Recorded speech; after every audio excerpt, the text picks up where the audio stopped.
Hello everyone, আমি কিন্তু ইদানিং আলু খাওয়া একটু কমিয়ে দিয়েছি। কিন্তু আলু ছাড়া কি রেসিপি হয়?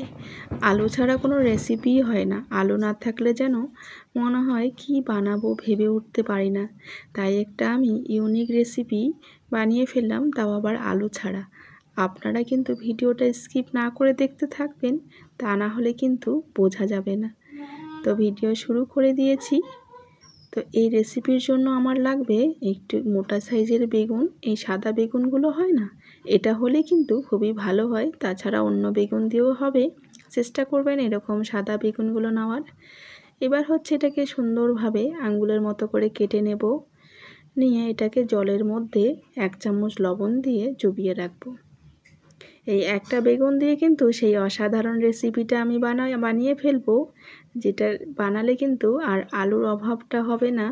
যারা আলু খেতে চান না, মানে একটু কমিয়ে দিয়েছেন ওয়েট কমানোর জন্য, বা অনেকেই আছেন আলু পছন্দ করেন না বা আলু খেতে চান না বা ডক্টর মানা করেছেন, তো তাদের ক্ষেত্রে বলবো এই রেসিপিটা কিন্তু খুব সুন্দর হতে চলছে। তো এইদিকে আমি বেসন নিয়েছি 1/2 কাপ, 2 চামচ ভর্তি করে কর্নফ্লাওয়ার নিয়েছি, স্বাদ মতো লবণ, লঙ্কার গুঁড়ো, হলুদ গুঁড়ো আর জিরে গুঁড়ো, আর একটু হাতের মধ্যে ঘষে দিয়ে দিয়েছি আমি কালো জিরা। এখানে কিন্তু কর্নফ্লাওয়ার পরিবর্তে চালের গুঁড়ি দিলেও হয়ে যাবে। আর এই তো একটু বেকিং সোডা দিয়ে দিলাম। এটা দিলে কিন্তু সুন্দরভাবে ফোলা ফোলা হয়ে উঠবে। এটা না দিলেও কিন্তু কোনো অসুবিধা নেই। এবার জল দিয়ে আস্তে আস্তে সুন্দরভাবে ব্যাটার তৈরি করতে হবে।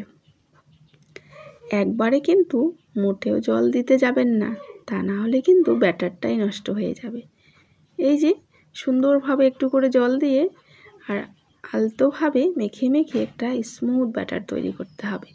কারণ পুরোটাই কিন্তু নির্ভর করবে এই ব্যাটারের উপর।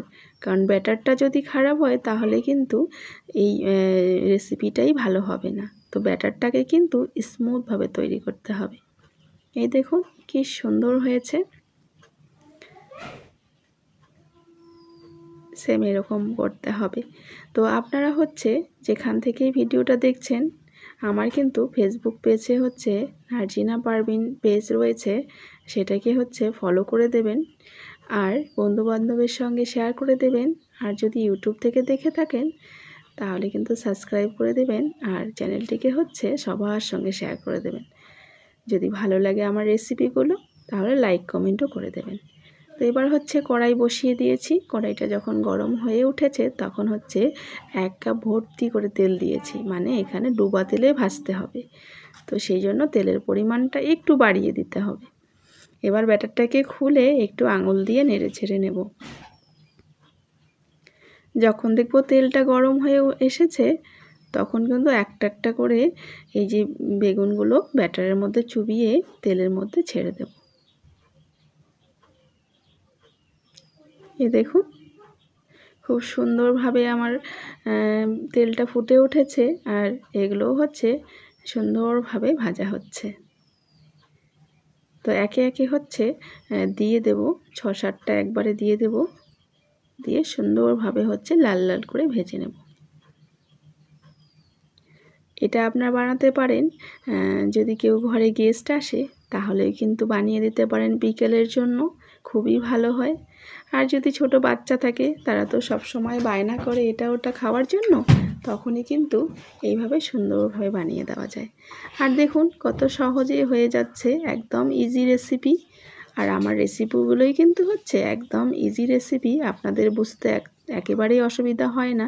খুবই সহজভাবে আমি বানিয়ে দেখিয়ে দিলাম কি সুন্দরভাবে ঝটপট তৈরি করা যায়। তো দেখুন কি সুন্দর ক্রিস্পি লাল লাল হয়ে গেছে। যখন দেখবেন লাল লাল হয়ে গেছে তখনই কিন্তু নামিয়ে ফেলতে হবে। এই দেখুন কি সুন্দরভাবে হয়ে গেল। এবার নামিয়ে নেব।